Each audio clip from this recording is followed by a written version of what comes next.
All right. Hi, everyone. My name is Liz Torres. I'm the operations manager for One Montgomery Green. And today we have a special presentation brought to you by Forbright on for the Green Inventors Challenge and just to help with the financial portion of the project. Now, a little bit about the Green Inventors Challenge. It's a contest that's open up for high school students, but this year we've opened it up to middle school students. And you work in a team of 2 to 4 students and create an invention or product or service that addresses a problem related to climate change, water pollution, or food waste. Then the teams present their ideas to a panel virtually of community leaders, and all presenters will receive a certificate for their participation and earn SSL hours for their work on this project. The top scoring teams will receive awards and gift cards and also possibly do a presentation at Greenfest, which is one of the biggest sustainable festivals in the area, specifically in Montgomery County. So now I introduce you, Natalie from Forbright.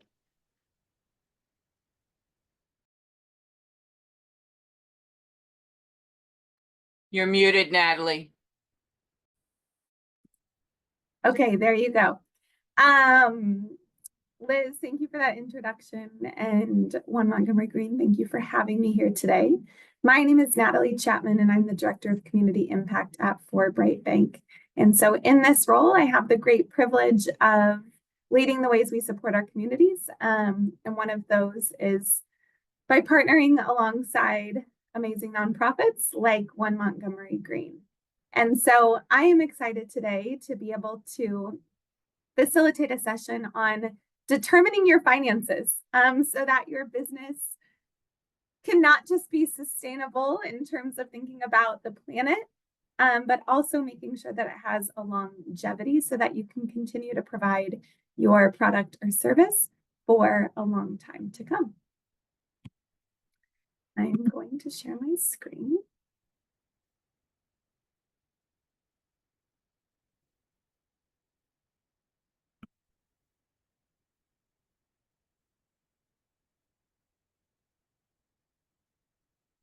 Can you all see this? Great.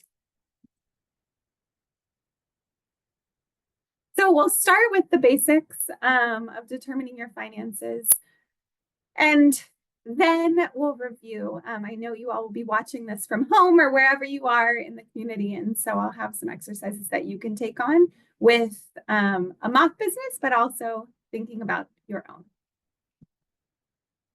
A little bit about me, I already introduced myself, but I'm the Director of Community Impact at Forbright Bank. And Forbright Bank is a bank headquartered in Friendship Heights. We have a few branches in the DMV, and we really are a mission-driven bank, really working towards a brighter future. I live in DC. Sorry, I know you guys are Montgomery County with my family, and I also have a background as an educator for many years. So let's go into the basics. There's 3 things I really want to talk about today: your key metrics, your cost structure, and your revenue streams. So these are 3 different factors to consider as you are looking at the finances of your business to make sure it actually is a viable business if indeed you are aiming to be for profit.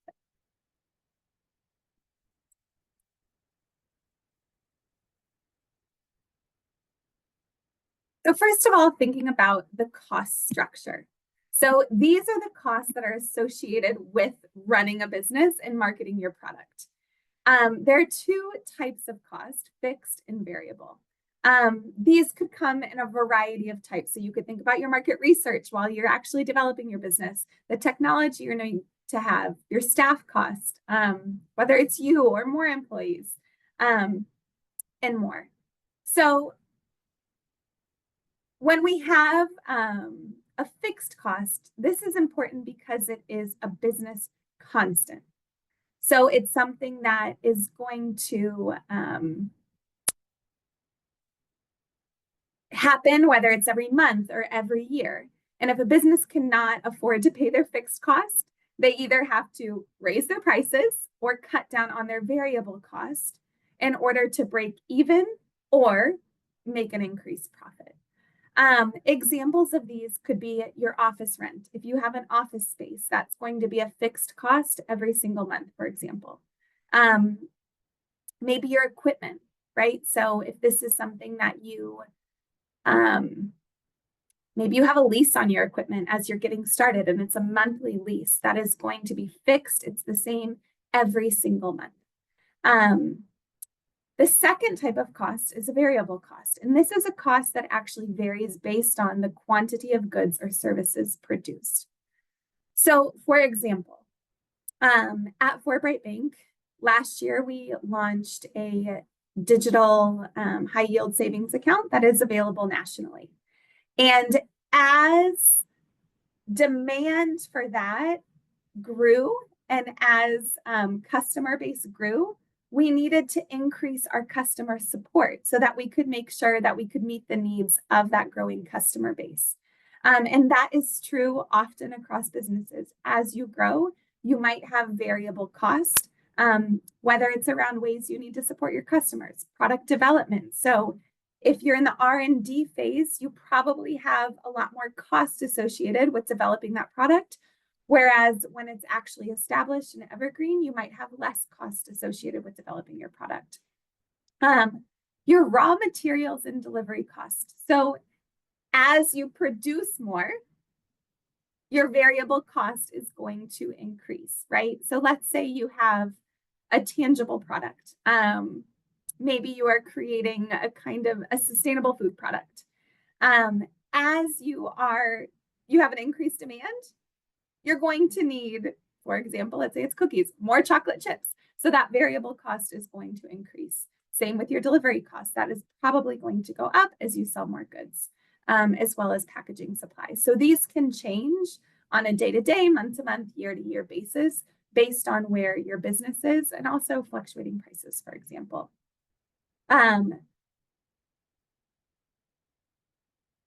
There is kind of a shutdown rule in economics, which is in the short run, a firm might need to shut down if the price is lower than the average variable cost, meaning your cost should not be more than the price, right? So if that is the case, you can increase the price or find a way to cut down on your cost, right? Depending on the goals of a company, variable costs could be very high or they could be very low. For example, Honda has a high variable cost because they produce very expensive physical goods. Cars are expensive to produce, right? From the materials to the cost of labor. So therefore, the variable costs are high. An example of a company with a low variable cost would be one with high upfront fixed costs, perhaps. So a software company, once they've initially developed their product, maybe their variable costs are lower, especially if, for example, all of their employees are working remotely. I'll pause there. Are there any questions? Yeah, and you might talk about this later on. When I'm determining the cost of my product, how much weight should I put to the sort of variable cost versus the fixed cost? Does that depend on how much my variable cost is or not? I think, great question, Wendy. The biggest piece is, and we'll go into this a little bit, right? But thinking about what I said earlier is the same with variable cost. If we think about our fixed cost, if you cannot afford to pay your fixed cost, you either have to raise your prices or cut down on your variable costs, right? Maybe you could change some of your fixed costs. You move to a new office location. You find a better deal on your equipment, for example. But by and large, those two combined need to, at the very least, you need to break even on the cost of your product. But ideally, right, those are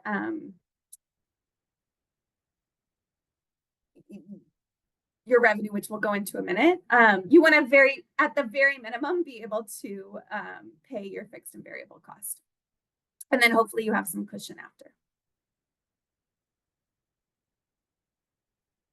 Any other questions? Great.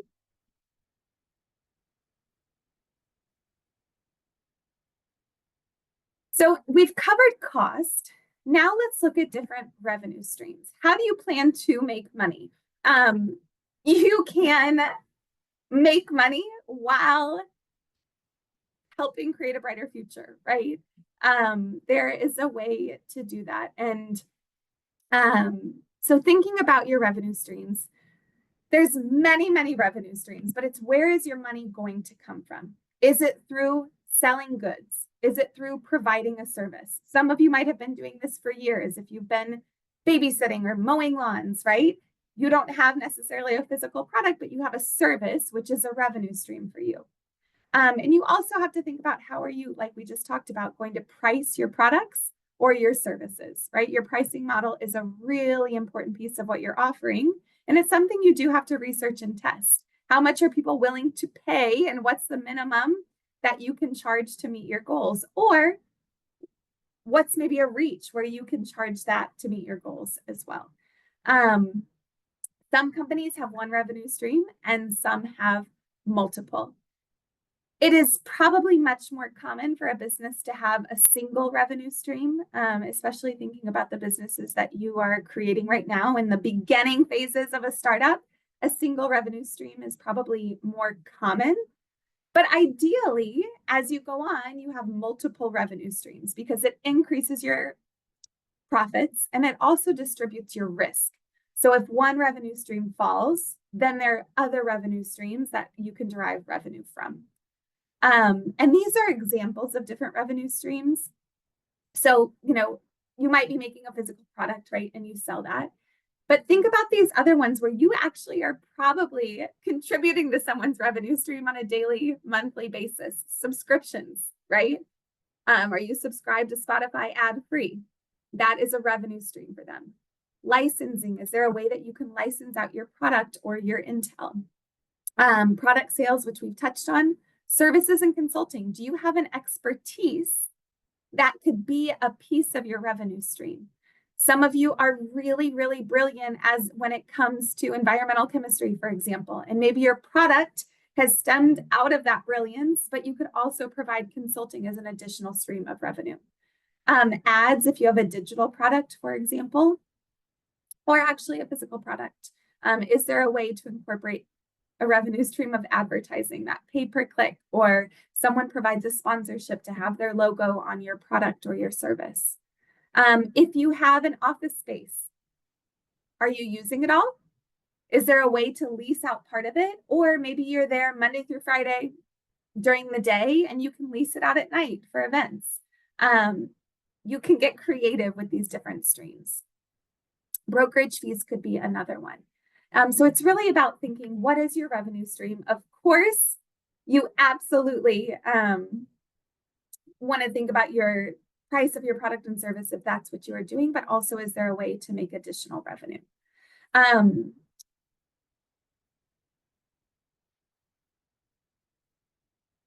A business example, thinking about Amazon.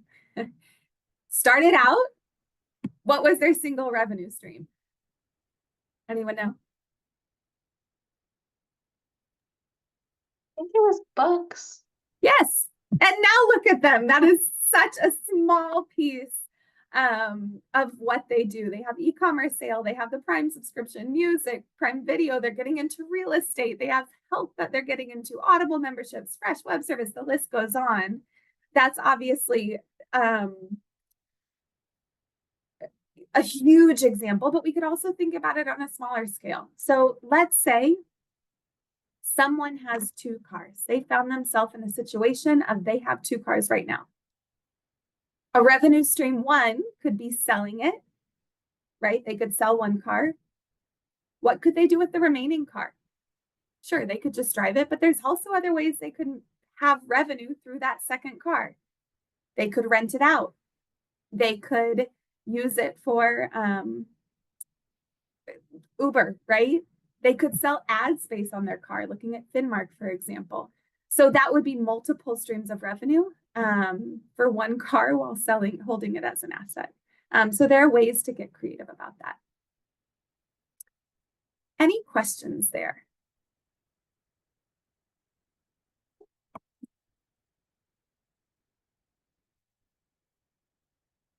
So we've touched on your cost structure, right? So what are you charging for your goods or services? And then what are those revenue streams that you have? Another big piece to think about is your key metrics to ensure that you have a sustainable business for the long term. And the success of any business depends on its ability to continually earn profits. These key metrics can help you gauge the success of your business. There are many, many metrics you can look at. So this is just a small menu of them, but these can be a helpful place to start. The first one is thinking about your gross profit, which is your total revenue minus the cost of goods or services sold. Again, the profit here is key. This should not be a negative number. If it's a negative number, what do you need to evaluate? Either your costs, right? Whether it's your fixed or your variable, or your pricing structure. Is it time to increase your price or determine other revenue streams? Another key metric is your net profit, which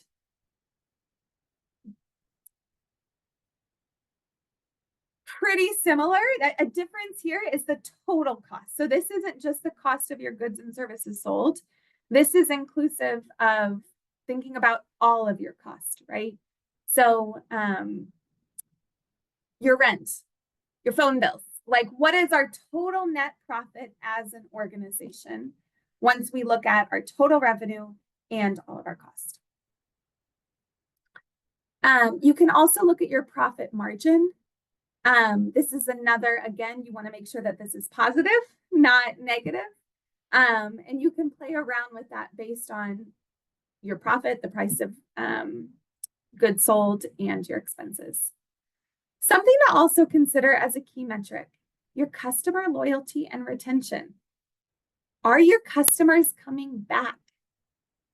Are they continuing to use your service? Are they repeat customers? Are they sharing about your product or service with their networks? That's a if they're not, it's something to investigate, because if you don't have that constant customer base,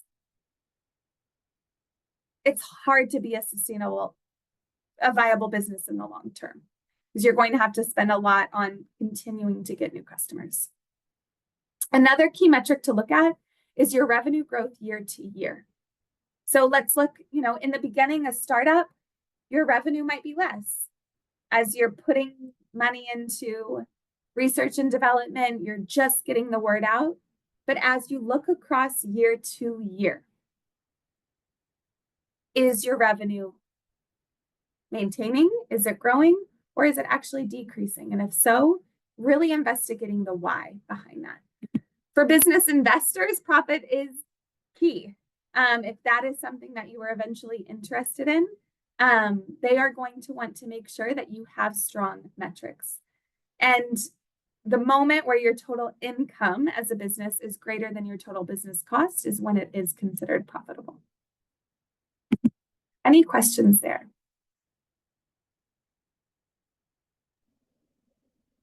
Let's give it a try. Go ahead. I have one question, because this is, sort of, I'm so excited, first off, for really looking at any service or product through this sort of financial lens. But where, or is there any kind of metric, for better use of the word, for the idea that I want to do something good for the environment? I know I have to make sure that it is sustainable, but is there sort of a rule, sort of that profit margin? I mean, I'm not in it, let's say, to make millions of dollars, but I do want to make, I want the whatever it is to continue. So where do I draw the line? Is there a good rule of thumb for this?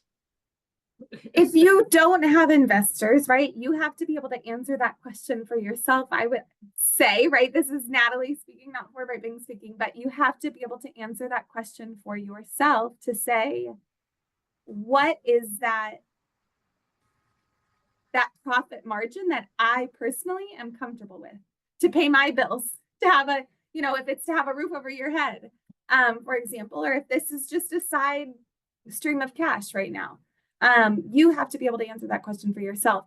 From an investor standpoint, there are specific, like as a bank, we follow responsible lending practices. And so that is really critical when we are reviewing loans. There are, if you're thinking about startups, like there are venture capital firms that focus very specifically on sustainable products and services, and that is their focus area. There are also incubators, as you know, that focus on this. And so that has a premium, depending on who the investor is. So you have to think about your audience too, and your customers. Depending who your customer is, they care too. That is a huge huge value add for many customers. That's a ton of our research has said that our marketing team has done a lot, and our customers care that we are responsibly lending. That matters to them. Thanks. So you could try this. You could try this with your business. You could try it with a coffee shop. Let's say that you and a group of friends is passionate about coffee and entrepreneurship, and you decide to open your own student-run coffee shop. There are some things you might want to think through. What are the key metrics? Thinking about your gross profit, your net profit, even planning those in advance before you have even started selling a cup of coffee, before you've even bought the coffee maker. Really planning ahead to what are those ideal metrics for you? And what does that look like for customers to be loyal? What's the cost of retaining them? Another piece to think about is the cost structure. So the espresso machine, that's not changing if I sell 100 cups of coffee or 1,000 cups of coffee in a week. I have to have that espresso machine. Maybe eventually I need to add more if there's enough demand, but that's pretty consistent. The coffee grinder, right? Yes, maybe I have to add more, but it's a pretty consistent upfront cost. My rent is consistent month to month, for example. Variable cost. All of those ingredients, the coffee beans, if I sell 100 cups versus 1,000, that is a different cost, right? I'm going to spend more in my variable cost, but I'm also going to be making more if I'm selling more coffee. The syrups, maybe a variable cost is your staff. If you're busy all day, every day, you're going to need more employees to be able to run your shop. If you have 5 customers per hour, you need less staff, right? So those are variable costs based on demand. Same with your marketing and advertising. You might be spending more at the beginning while you're building your brand, or throughout different times in the year when you're really trying to up your sales, up exposure, but that might be a variable cost for you depending. Repairs, hopefully you don't have repairs every single month, but that could change from month to month. Another thing to think about is your revenue streams. Yes, obviously the coffee, the croissant. What else though? Could you add merchandise because you've created a really incredible brand around sustainable coffee? Maybe it's a hot ticket t-shirt in town. Are there catering services that you could add on that could add an additional revenue stream that really also lowers your risk as a company potentially? Any questions there?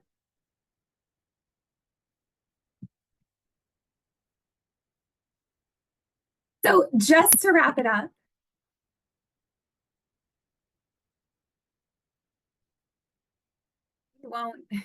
we won't do Kahoot on here, but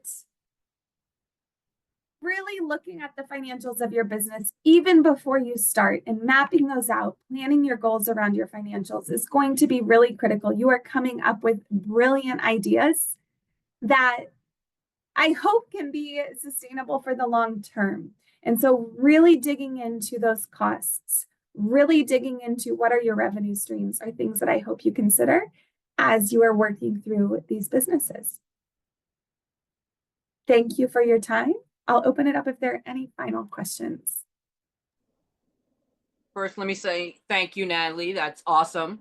I thought you put that in a really very concise and sort of easy to understand um, uh, way to go about I'm starting this business. So I'm going to make sure it's opened up. I see we had a couple of people join in. Any other questions for Natalie? No, I promise for those of you who came in late, we will make this available to all students. We'll put it on our YouTube as well as send it out to all of our participants so everybody gets a look for this.